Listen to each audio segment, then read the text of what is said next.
Bueno, muy buenas noches a todos. Qué bueno que nos podemos reunir una vez más para continuar con nuestro estudio cronológico de la Biblia. Hoy ya arrancamos lección 26. Ha sido un gran tiempo, de mucho provecho. Espero ustedes estén apartando este tiempo para no solamente para escuchar la lección, no solamente para leer la Biblia, sino para compartir un rato aquí, ¿sí? Yo sé que pueden verlo después, yo sé que pueden abrirlo a las 8, mañana en la mañana, y está bien, ¿sí? No hay ningún problema. El propósito de dejarlos ahí publicados es precisamente que si usted no puede conectarse en vivo, pueda hacerlo, pueda escucharla más adelante.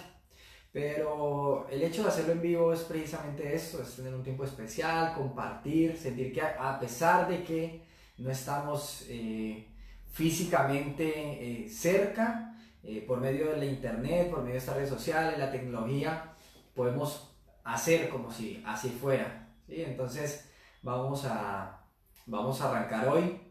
Ayer estuvimos hablando de un punto bastante importante dentro de la historia y fue algo que el mismo Jesús dijo, y es de que cuando habló con Nicodemo, ¿se recuerdan lo que le dijo? Es necesario nacer de nuevo del agua y del espíritu. Y hablamos de que el agua no era el bautismo, el cual únicamente lo que hacía era identificar a la persona como alguien arrepentido, alguien que pues, estaba poniendo su confianza en Dios. No tenía nada místico el bautismo. El bautismo no salva a nadie y nadie se puede salvar por medio del bautismo. Sino que cuando hablamos del nuevo nacimiento por medio del agua, recordemos que hablamos de la palabra, ¿sí? La palabra y el espíritu es el espíritu de Dios. Este nuevo nacimiento se da por medio de la palabra de Dios y el espíritu de Dios. Y el mismo Jesús dijo que no había manera de entenderlo, el ser humano no podía comprenderlo, así como no puede comprender el viento, dónde viene, para dónde va, ni puede explicarlo. Pero si algo de Jesús dejó claro con estas palabras, es que el nuevo nacimiento lo da Dios. Depende única y exclusivamente de Dios. Y al ser humano le queda confiar. Y hablamos ayer de confiar en qué. No era simplemente confiar. También hablamos de que la fe por sí sola nos salva. Es en quién tenemos puesta la fe. Y las personas le preguntaron a Jesús, ¿qué quieres? ¿Sí? ¿Qué es lo que Dios quiere que hagamos? Y Jesús les dijo, la obra que Dios quiere que hagan es que crean en aquel que crean en aquel que Él ha enviado. O sea, que creamos en Jesús. Eso es lo que quiere Dios. Y entonces, continuando con el ministerio de Jesús, y recordemos la importancia también de los milagros dentro del ministerio de Jesús, para acreditar su ministerio, para acreditar las palabras, lo que Jesús decía era de alguna manera avalado, respaldado por lo que hacía, ¿sí? Él demostraba que era Dios, ¿sí? Que era Dios, que era el Hijo de Dios, que era Dios Hijo. Y vamos a ver un pasaje, vamos a Marcos capítulo 2, donde vamos a continuar viendo esto, cómo Él afirma de una manera indirecta que Él es Dios y obra como Dios, actúa como Dios. Miremos Marcos capítulo 2 versículo 1. Dice así, Marcos capítulo 2 versículo 1. Cuando Jesús regresó a Capernaum varios días después, enseguida corrió la voz de que había vuelto a casa. Pronto la casa donde se hospedaba estaba tan llena de visitas que no había lugar ni siquiera al frente de la puerta, ni siquiera al frente de la puerta. Mientras él les predicaba la palabra de Dios, llegaron 4 hombres cargando a un paralítico en una camilla. Como no podían llevarlo hasta Jesús, debido a la multitud, abrieron un agujero en el techo encima de donde estaba Jesús. Luego bajaron al hombre en la camilla justo delante de Jesús. Al ver la fe de ellos, Jesús le dijo al paralítico, Hijo mío, tus pecados son perdonados. Nos dice que 4 hombres llegan con un paralítico para que el texto no necesita aclararnos o decirlo de manera explícita. Uno entiende que lo que estos hombres querían era que Jesús lo sanara, ¿sí? Era lo más lógico por su condición de salud, era un paralítico. Y cuando llegan donde Jesús, Jesús lo mira y al mirar su fe, miren que Jesús mira la fe, ¿sí? Así como había visto el corazón de las personas que lo habían seguido únicamente por sus milagros, y había visto el corazón de Nicodemo, que estaba completamente desorientado y que no entendía realmente en qué era lo que él debía creer, al igual que la mujer samaritana. Jesús demuestra una vez más que él, como Dios mismo, como el Hijo de Dios, conoce el corazón de las personas y mira su fe. Y dice que al ver su fe, le dijo: hijo mío, tus pecados son perdonados. Qué importante que primero nos mencione que Jesús al ver la fe, eso quiere decir que aunque no vemos palabras aquí por parte del paralítico, el paralítico es una persona que reconoce sus pecados, que reconoce que está viviendo en pecado contra Dios, que reconoce que necesita comenzar a vivir una manera a la manera de Dios y que su confianza está en Jesús como Salvador. Y teniendo Jesús esa fe en cuenta, dice: hijo mío, tus pecados son perdonados. Ahora, volviendo un poco a lo que se esperaba y a lo que ocurrió. ¿Qué se esperaba? Que Jesús sanara a este hombre. ¿Por qué? Es obvio, su condición espiritual, en su condición física, ¿sí? Porque en su condición física, él era un paralítico, no se podía mover. Pero Jesús no estaba viendo, él vio por encima de su condición física y vio su condición espiritual. Y aunque, como en esta matica, nosotros podríamos decir, necesita abono, digamos que esta matica tuviera tierra, ¿sí? Estuviera enterrada, todos ya sabemos aquí la condición de la matica, pero supongamos que tenga tierra y yo se la presento a una persona y le digo: ve, mira esa matica como se está cayendo, ¿sí? La persona me va a decir: esa matica necesita abono, ¿sí? Necesita abono, porque se ve que su problema básicamente es que las hojitas están cayendo. Eso quiere decir que necesita revitalizarse, necesita nutrientes y bueno, todo el tema botánico que yo no tengo mucho conocimiento, pero seguramente esa podría ser la respuesta: necesita abono. Ahora, eso puede ver una persona con esta escena, con este ángulo, ¿sí? Con esto. Pero Jesús, quien conoce el corazón de las personas, el único que conoce el corazón de las personas al ser Dios, él va más allá de lo físico, él ve lo interno. Y entonces Jesús puede ver algo que nosotros a simple vista no vemos, y es su condición espiritual. Así como esta plantica fue arrancada de la fuente de vida y está muerta, aunque sus hojitas, aunque todavía tengo hojitas y solamente se esté cayendo, pero pues uno dice solamente es un tema de abono. Jesús conoce el verdadero problema, el problema real o el problema más grande del ser humano, y es su condición espiritual, que el ser humano nace muerto espiritualmente, sin una relación con Dios. Entonces,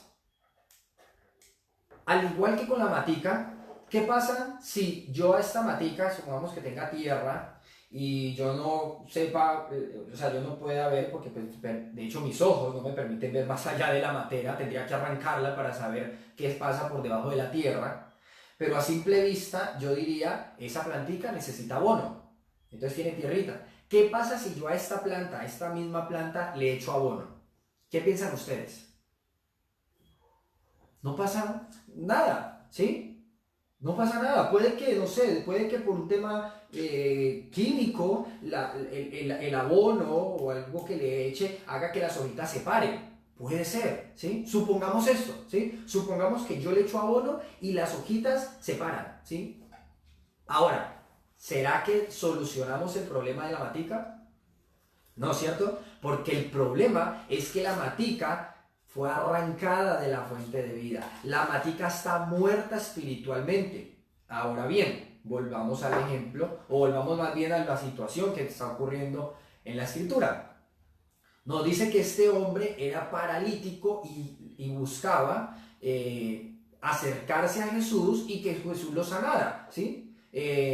de alguna manera, este hombre no iba detrás de los milagros de Jesús solamente precisamente porque Jesús resalta su fe, pero si era lo que las personas a su alrededor estaban esperando, muy seguramente, que Jesús lo sanara, lo levantara, ¿sí? Pero si Jesús hubiera sanado a este hombre, supongamos que Jesús sana a este hombre, le dice, levántate, toma tu camilla y anda, y este hombre se va feliz. ¿Será que solucionó su verdadero problema? ¿Será que solucionó su problema más grande? No. Ahora es un hombre físicamente sano, pero muerto espiritualmente. Entonces no habría solucionado su problema real, y era su muerte espiritual, la condición de pecado con la cual nació, una condición muerta. Ahora, Jesús le dice, hijo mío, tus pecados son perdonados. Y estas son palabras que no les gustaron a algunos de los que estaban ahí presentes. Miremos el versículo 6 y el versículo 7. Algunos de los maestros de la ley religiosa que estaban allí sentados pensaron, ¿qué es lo que dice? Es una blasfemia, solo Dios puede perdonar pecados. Ellos, los maestros de la ley, los fariseos, los que conocían la escritura, en esto tenían razón.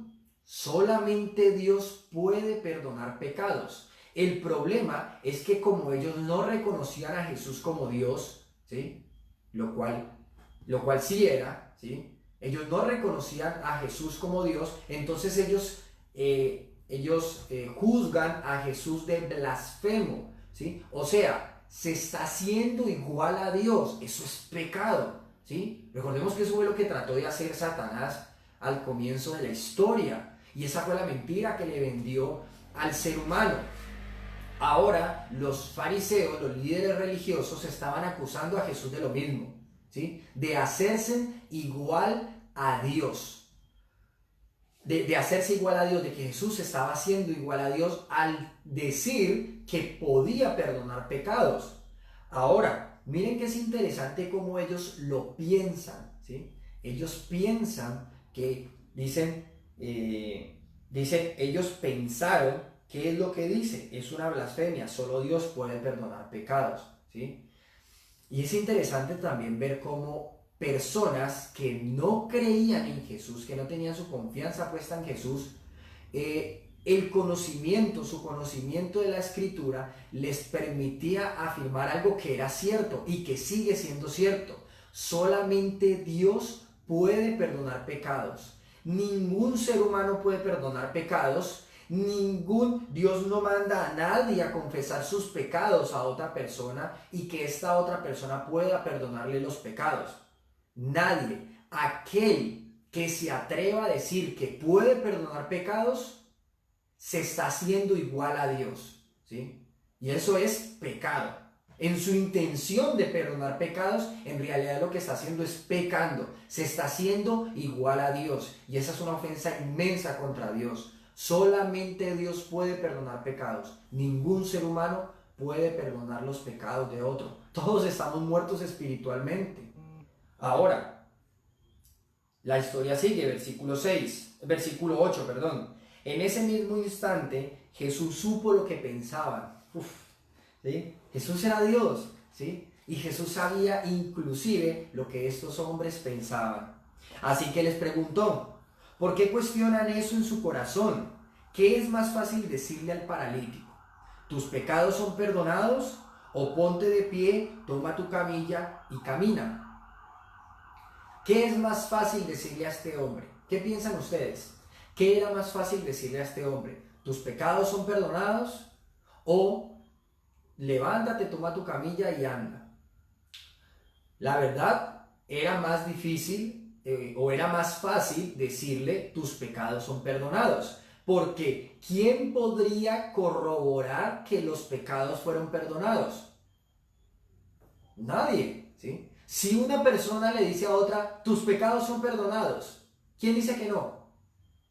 No hay manera de saberlo, ¿sí? No hay manera de saberlo. Pero si él le dice, levántate, toma tu camilla y anda, hay manera de comprobar si Jesús tiene autoridad o no. Si el hombre no se levanta, Jesús no tiene autoridad, no es nadie, en realidad no es Dios. Pero si le dice a este hombre y este hombre se levanta, toma su camilla y se va, pues entonces Jesús sí tendría autoridad. Frente al perdón del pecado, de los pecados, no hay manera de comprobarlo. Y de hecho ocurre, ¿sí? Hay personas que se toman este atrevimiento y con el pretexto de alguna manera que no hay manera de comprobarlo, ¿sí? Pero Jesús sabía esto, ¿sí? Y Jesús es Dios, infinitamente sabio.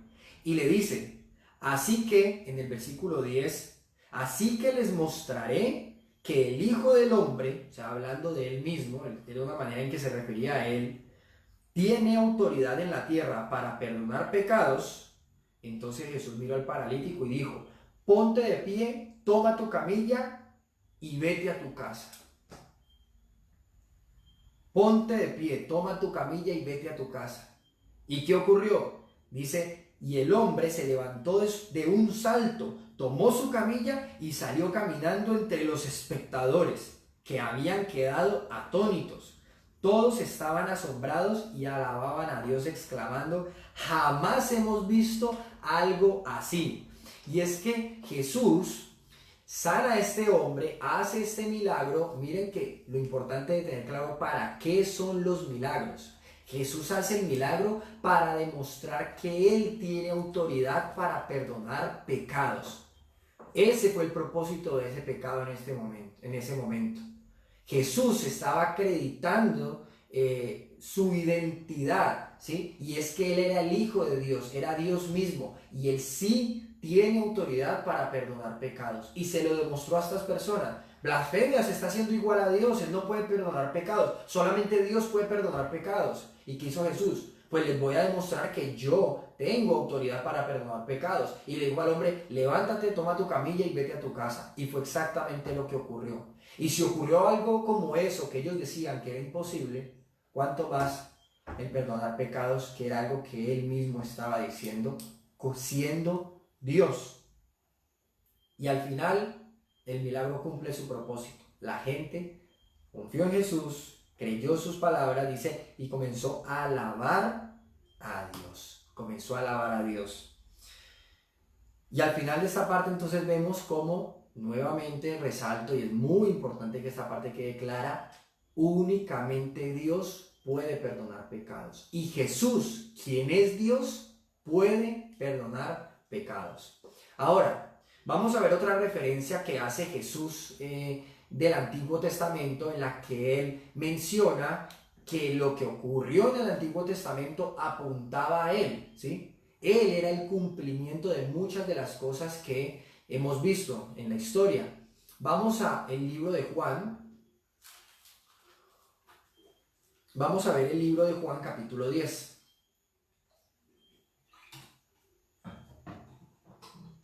Juan capítulo 10, miremos desde el versículo 1. Les digo la verdad, el que trepa por la pared de un redil a escondidas, en lugar de entrar por la puerta, con toda seguridad es un ladrón y un bandido. Pero el que entra por la puerta es el pastor de las ovejas.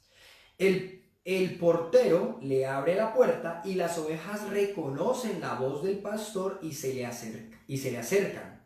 Él llama a cada una de sus ovejas por su nombre y las lleva fuera del redil.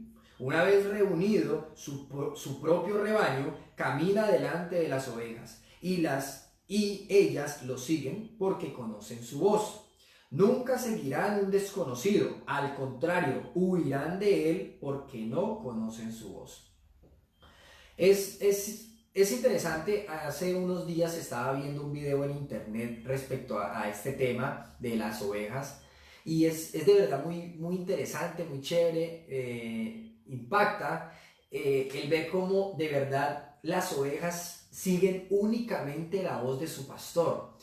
Estaban haciendo un experimento en este video que vi y tenían a unas ovejas en un redil, ¿sí? Un redil es como este cerco donde tienen a las ovejas y entonces se acercó al redil una persona, se acercó un hombre al redil, hizo soniditos así como el pastor llamaba a las ovejas y habló y las ovejas seguían allá pastando y eran bastantes ovejas.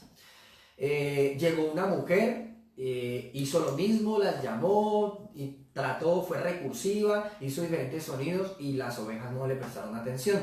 Llegó otro hombre y ocurrió exactamente lo mismo, las ovejas no le prestaron atención.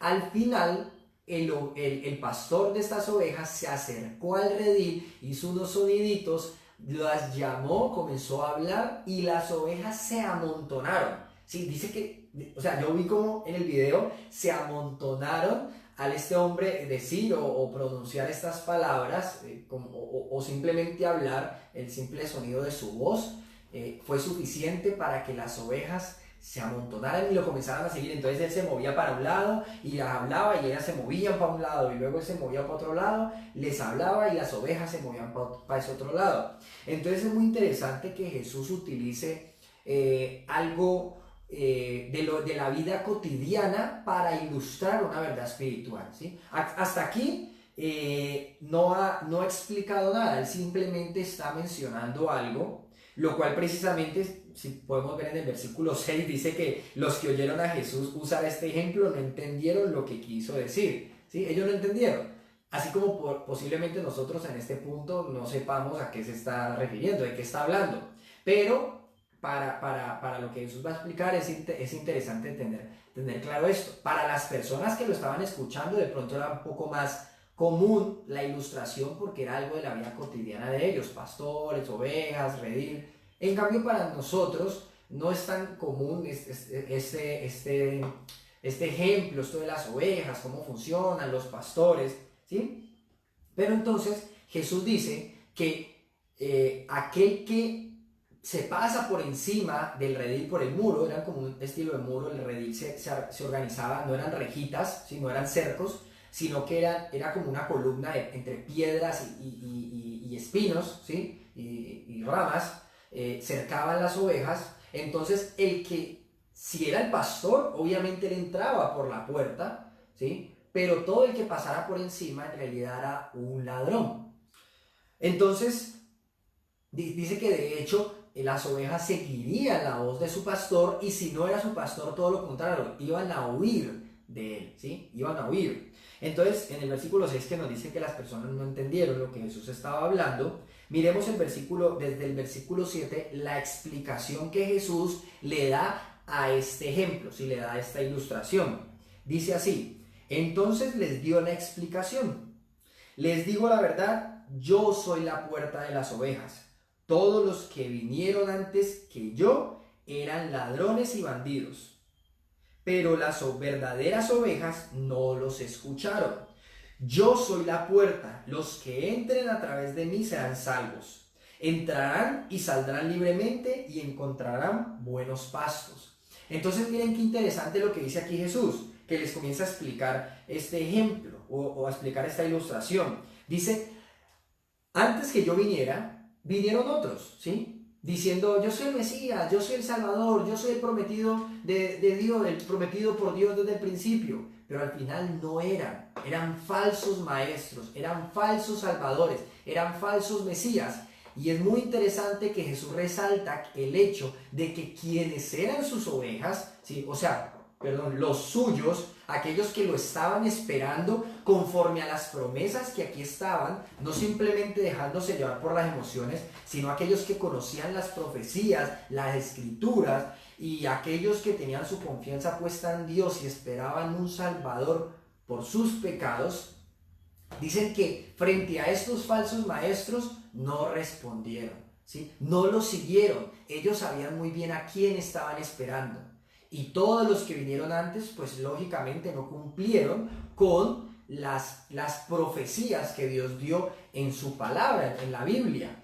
Entonces Jesús hace este ejemplo, hace esta ilustración, dice que los suyos solamente reconocerían su voz, ¿sí? O sea, lo que aquí está escrito, sus palabras, su palabra. Pero no solamente esto, miren que él habla de un pastor, de un redil, de la entrada, la puerta, y es interesante ver cómo él dice que él es la puerta. Él es la puerta.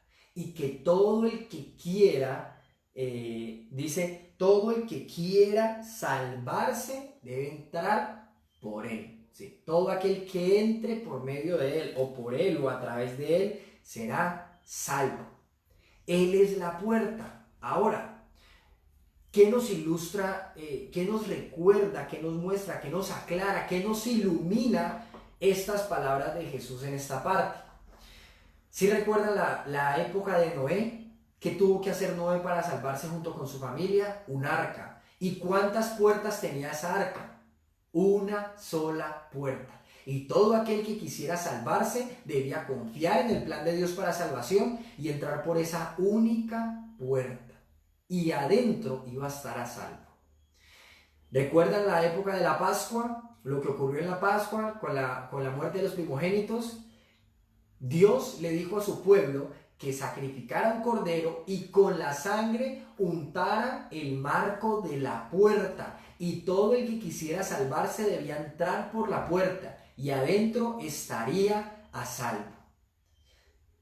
Y ahora nos dice Jesús que Él es la puerta, que Él es la puerta del arca, la puerta en la Pascua, eran simplemente sombras de lo que había de venir. Jesús está diciendo, yo soy la puerta, Jesús es la puerta, todo aquel que quiera salvarse debe entrar por medio de Él. O sea, como no es una puerta física, lo que Jesús está hablando aquí, está hablando de una verdad espiritual, y es de que todo aquel que quiera salvarse debe tener su confianza puesta en Él. Todo aquel que quiera salvarse debe tener su confianza puesta en Jesús. Debe entrar a través de Jesús. Él es la puerta a la salvación. Y no solamente eso, miremos el versículo 21. Yo soy, habíamos quedado en el versículo 10, leímos el versículo 9, dice, el versículo 10, el propósito del ladrón es robar, matar y destruir. Mi propósito es darle una vida plena, es darles una vida plena y abundante. Lo que está diciendo Jesús es, en Él se halla la vida eterna, ¿sí? Una vida plena y abundante, vida eterna. Dice en el versículo 11, yo soy el buen pastor. El buen pastor da su vida en sacrificio por sus ovejas. Él no solamente es la puerta, sino que dice que al mismo tiempo es el buen pastor, aquel que da su vida por sus ovejas, en sacrificio por sus ovejas. El que trabaja a sueldo sale corriendo cuando ve que se acerca un lobo, abandona las ovejas porque no son suyas y él no es su pastor. Entonces el lobo ataca al rebaño y lo dispersa. El cuidador contratado sale corriendo porque trabaja solamente por el dinero y en realidad no le importan las ovejas.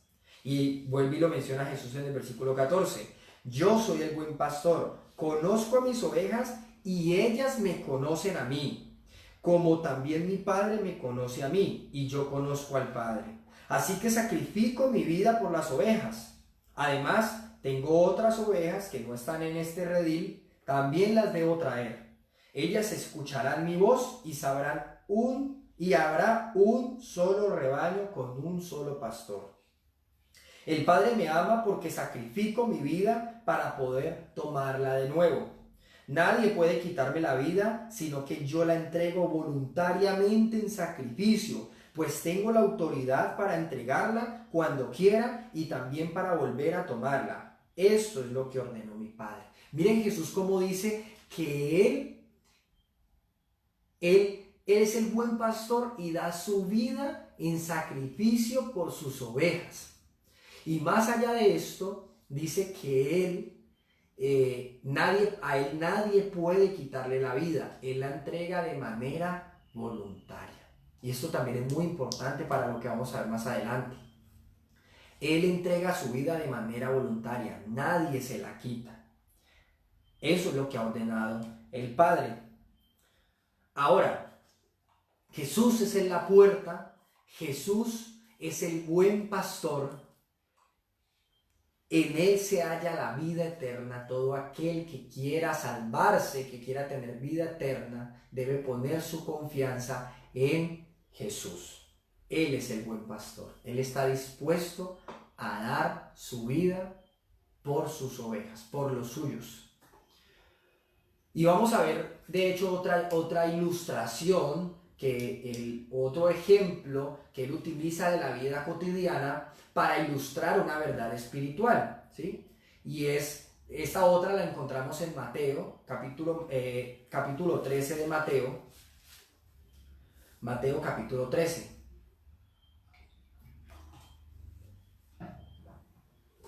Y aquí tenemos otro ejemplo que Jesús utiliza de la vida cotidiana, se le llaman parábolas, ¿sí? Parábola del sembrador, y se le llaman parábolas. Lo que hace las parábolas es esto, utilizar algo de la vida cotidiana. Acabamos de ver algo, ovejas, pastor, redil. Ahora vamos a ver un ejemplo con un pastor, con un sembrador o agricultor, semillas, tierras, algo que sus espectadores como tal, los espectadores o las personas que lo estaban escuchando, su audiencia, lo entendía o entendía la situación, el contexto, era algo de la vida cotidiana, pero Jesús lo hacía para ilustrar una verdad espiritual, algo que iba muchísimo más allá. Miremos el capítulo 13, versículo 1. Más tarde ese mismo día, Jesús salió de la casa y se sentó junto al lago. Pronto se reunió una gran multitud alrededor de él, así que entró en una barca, se sentó allí y enseñó mientras la gente estaba de pie en la orilla. Contó muchas historias en forma de parábola como la siguiente. Escuchen, un agricultor salió a sembrar. A medida que esparcía las semillas por el campo, algunas cayeron sobre el camino y los pájaros vinieron y se la comieron. Otras cayeron en tierra poco profunda con roca debajo de ella. Las semillas germinaron con rapidez porque la tierra era poco profunda, pero pronto las plantas se marchitaron bajo el calor del sol y como no tenían raíces profundas, murieron. Otras semillas cayeron entre espinos, los cuales crecieron y ahogaron los brotes. Pero otras semillas cayeron en tierra fértil y produjeron una cosecha que fue 30, 60 y hasta 100 veces más numerosa de lo que se había sembrado. El que tenga oídos para oír, que escuche y entienda. Y es muy interesante la parábola que Jesús menciona aquí, cómo trata de ilustrar una verdad espiritual con algo de lo cotidiano. Sin embargo, al igual que las otras referencias que él había hecho, los otros ejemplos, las personas no terminaban de entender muy bien de qué estaba hablando Jesús. Y si nosotros no entendemos muy bien de lo que está hablando Jesús, pues precisamente para eso él dejó la explicación también aquí en la Escritura. Miremos la explicación en el versículo 18, ¿sí? Dice: escuchen ahora la explicación de la parábola acerca del agricultor que salió a sembrar. Recordemos un poco la parábola, ¿sí? Recordémosla para ahorita ver la explicación.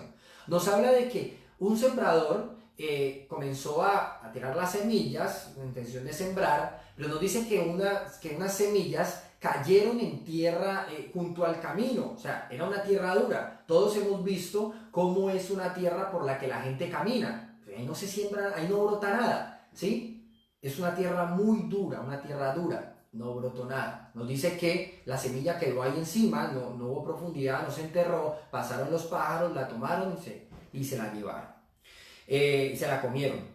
Dice que nos habla de otra semilla que cayó en una tierra poco profunda, que era un pedregal, o sea, tenía piedras, tenía rocas. Entonces, como era poco profunda, la semilla brotó rápidamente, pero como no había raíz, entonces dice que el sol rápidamente la secó. Se marchitó, se murió la plantita, porque no tenía raíz, no había profundidad.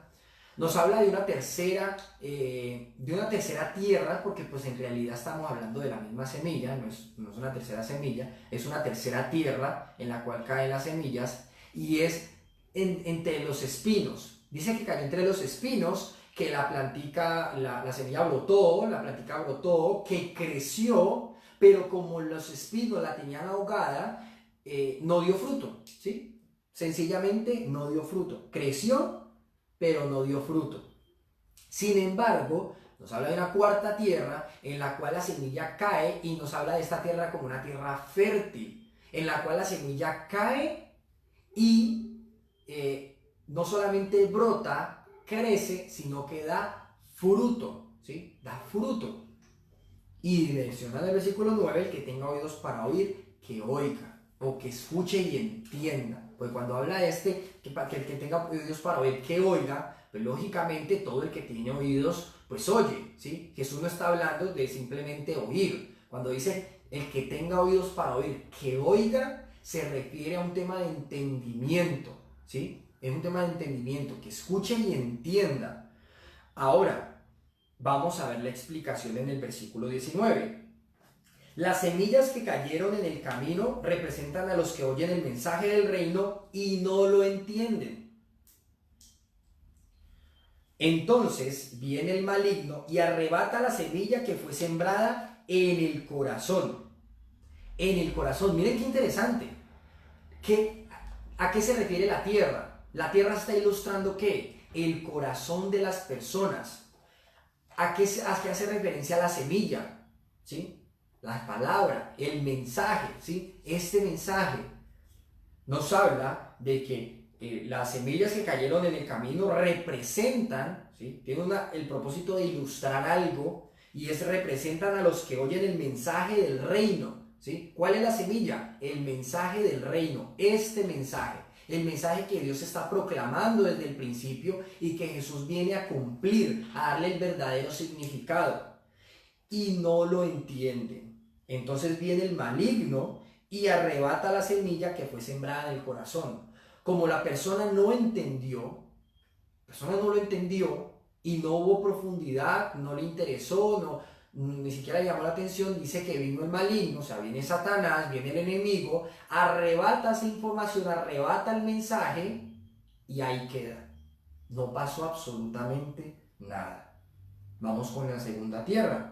Las semillas sobre la tierra rocosa representan a los que oyen el mensaje y de inmediato lo reciben con alegría, ¿sí? Entonces nos dice que estas son las personas que escuchan el mensaje y lo reciben animados, pero, o sea que hay algo negativo de esto, algo que parecía ser positivo, brotó de una y con alegría. Como no tenían raíz profunda, no duraron mucho, ¿sí? No tenían raíces profundas, no duran mucho. Entonces, cuando tienen problemas o son perseguidos por creer la palabra de Dios, caen. Miren cómo nos ilustra entonces la segunda tierra, el segundo corazón. Se refiere a la persona que escucha el mensaje y lo recibe con entusiasmo, alegría, pero hay un problema. Uy, pero ¿por qué lo recibió? Y está alegre. Hay un problema, y es que esta creencia fue basada en emociones.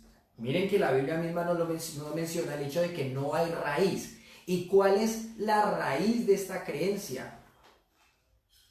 Esta es la raíz. El mismo mensaje, la misma palabra es la raíz, ¿sí? Seguramente le llamó la atención una parte o escuchó una parte, pero como no había raíces, que es lo que nosotros hemos estado construyendo a lo largo del estudio, la raíz, las bases, el cimiento de todo esto, por eso arrancamos desde el principio para tener una base sólida, pues las personas que escuchan el mensaje pero no tienen una base firme, su creencia se basa en emociones y dice que cuando llegan los problemas, y problemas inclusive a raíz de la misma creencia, a raíz de la misma palabra, del mensaje, dice hasta ahí llegan, caen, mueren, ¿sí? Se apartan. Su creencia fue basada en emociones, por lo tanto, el mensaje llegó con las emociones, se van las emociones, se va la creencia, se va el mensaje. Y allí no pasó nada. ¿Sí? Lo importante de una base firme, de raíces. Pero no solamente eso. Miremos el versículo 22. Nos habla de la tercera tierra. Las semillas que cayeron entre los espinos representan a los que oyen la palabra de Dios, pero muy pronto el mensaje queda desplazado por las preocupaciones de esta vida y el atractivo de la riqueza. Así que no se produce ningún fruto. Miren que si nosotros puede haber o podemos vernos tentados a comparar o a ver como iguales la tierra que tenía espinos y la tierra rocosa, ¿sí? Porque nos habla que ambas brotaron, pero al final no pasó nada, ¿sí? Pero es que miren que a diferencia de la segunda tierra, en la que la segunda tierra que tenía piedras, dice que brotó, pero no tenía raíz, entonces se murió, ¿sí? O sea, la persona no tenía bases, no tenía raíces, no tenía un cimiento sólido, una base sólida, entonces ante la primera preocupación se apartó. Pero diferente es esta tercera tierra, que es la de los espinos. ¿Por qué? Porque nos dice que el problema es que no dio fruto. O sea que ¿cuánto llegó a crecer? ¿Cuánto llegó a crecer? Porque a diferencia de la otra que brotó pero se murió, se marchitó rápido, esta brotó y creció. Y su problema es que no tuvo fruto, no dio fruto. ¿Por qué? Porque fue el mensaje, el principal, lo más importante, que era el mensaje, la palabra, quedó desplazado quedó desplazado por las preocupaciones de esta vida y el atractivo de las riquezas. Eso quiere decir que aunque llevaba ahí, la planta llevaba tiempo ahí creciendo y creciendo y creciendo, en realidad no hubo fruto, ¿sí? No hubo fruto, no hubo una respuesta no hubo una respuesta coherente. Lo mismo entonces esto Jesús dice que ilustra a la persona que escucha el mensaje y aunque pasa tiempo, pueden pasar meses, años, décadas, la vida de la persona no es coherente con el mensaje. La vida de la persona no es coherente con el mensaje. Se vio desplazado por preocupaciones de la vida, y cuando hablamos de preocupaciones de la vida no estamos hablando de problemas, que fue lo que ocurrió con la anterior persona, ¿sí? Que los problemas la llevaron llegaron los problemas, no había raíces, no había una base firme y se murió, o sea, se fue. Pero esta nos dice que su mente, su corazón estaba con las preocupaciones de la vida. ¿Y cuáles pueden ser las preocupaciones de la vida? Muchas cosas, ¿sí? Lo cotidiano: casa, el carro, la universidad, el estudio, la familia, el viajar, muchas cosas. ¿Malas? Para nada, ¿sí? Para nada. El problema fue que desplazaron el mensaje. Y por otro lado, el tema de las riquezas, ¿sí? O sea, las preocupaciones en cuanto a lo económico, pero no problemas económicos, sino el deseo de conseguir, ¿sí? Las riquezas, el atractivo de la riqueza, ¿sí? Entonces, para cerrar un poco esta parte de esta tierra y que no se vea confundida con la tierra de los pedregales, son estas personas que reciben el mensaje, pero se ve desplazado el mensaje, y aunque pasan meses, años, décadas, mire que esta planta alcanzó a crecer, o sea que es una persona que pasa tiempo, y ahí estaba, no, ahí está, sí, ahí está, pero no hay una respuesta coherente.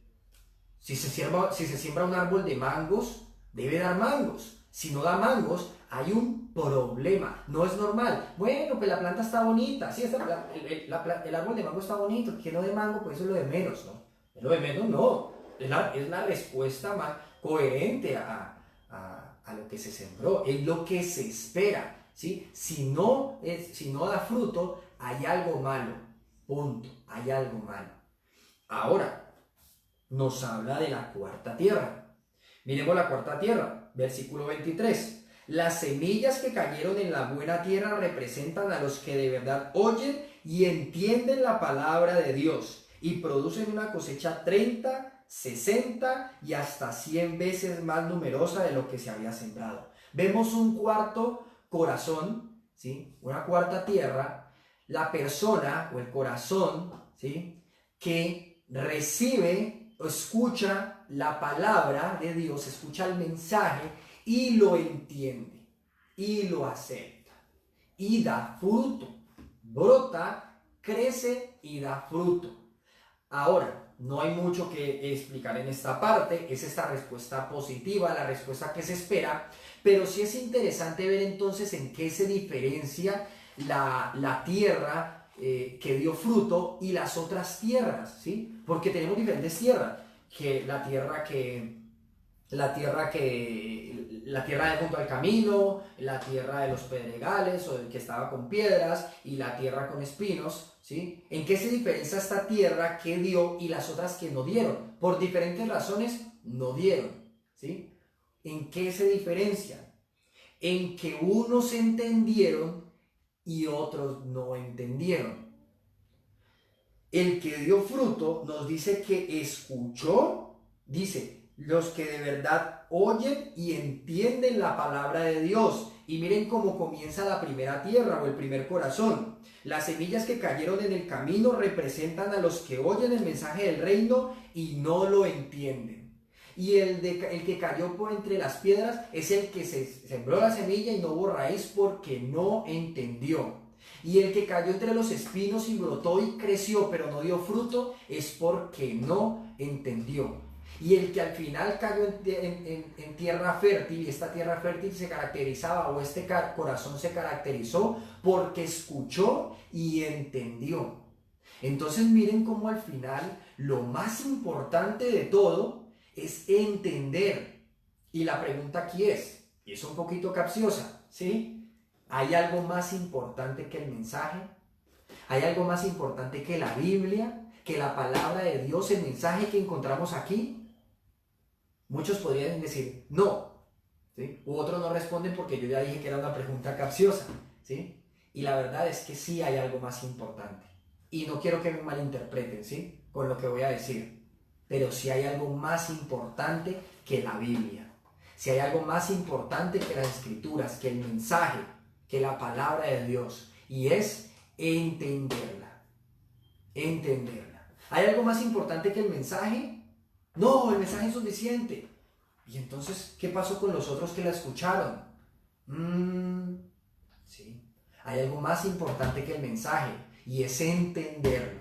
Entenderlo. Miren cuántos escucharon y al no entender quedaron confundidos y se alejaron y al final no ocurrió nada. Uno lo rechazó al principio, otro basó su creencia en emociones, no entendió y creyó que esto se trata de emociones, de sentir, de ir, de venir, de hacer, y al final se murió rapidito porque no hubo una base, ¿sí? La base era el entendimiento, las raíces eran el entendimiento. Una raíz, las raíces son el entendimiento del mensaje, ¿sí? El entendimiento.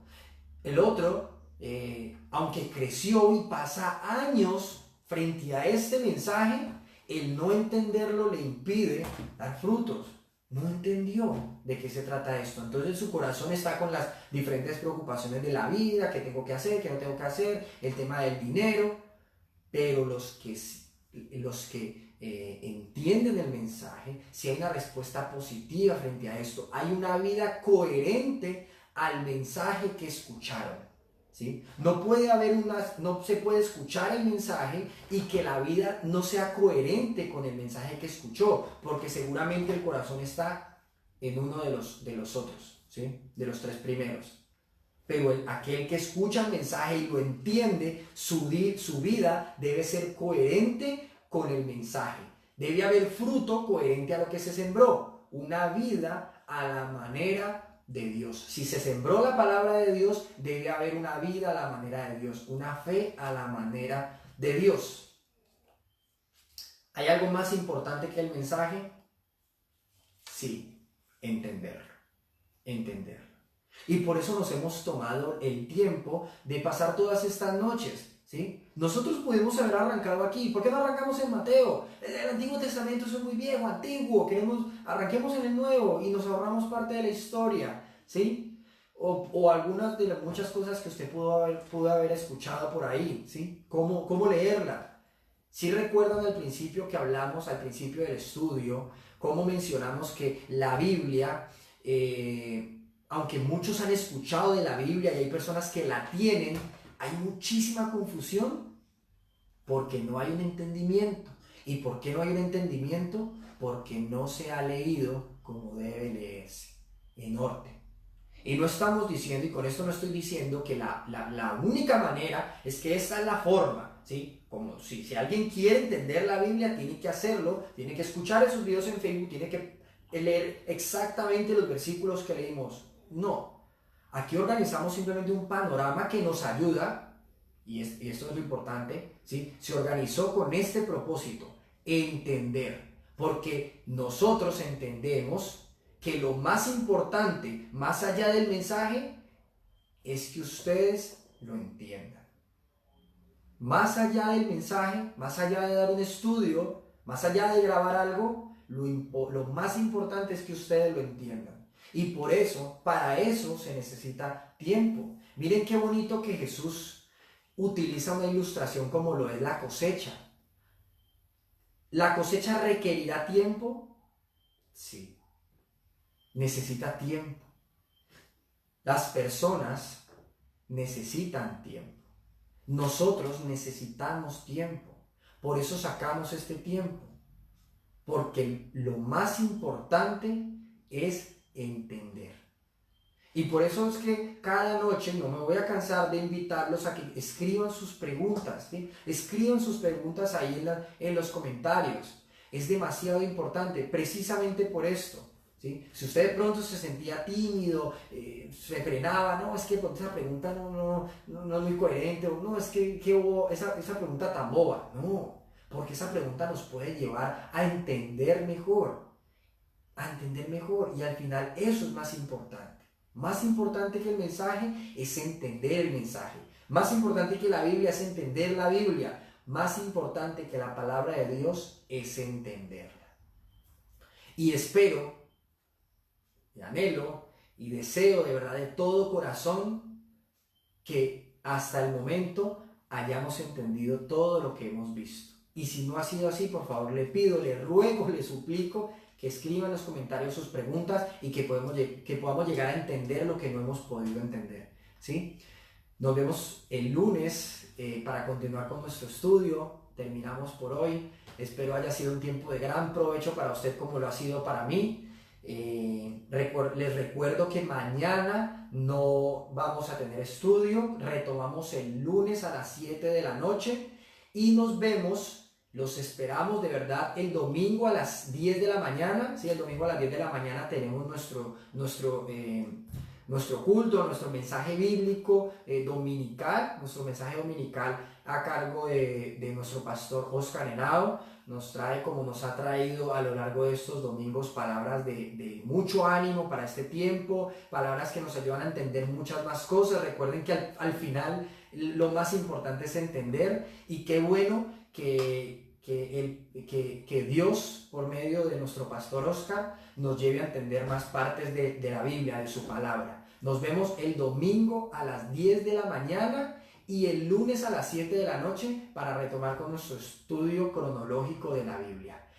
Muchas gracias a ustedes por haber sacado este tiempo. Para mí ha sido un placer, un gusto, un privilegio. Un gran abrazo para nuestra querida iglesia Comunidad Betel, a la iglesia en general, a nuestros familiares, amigos, conocidos, y un gran abrazo hasta donde la internet lo lleve. Chao.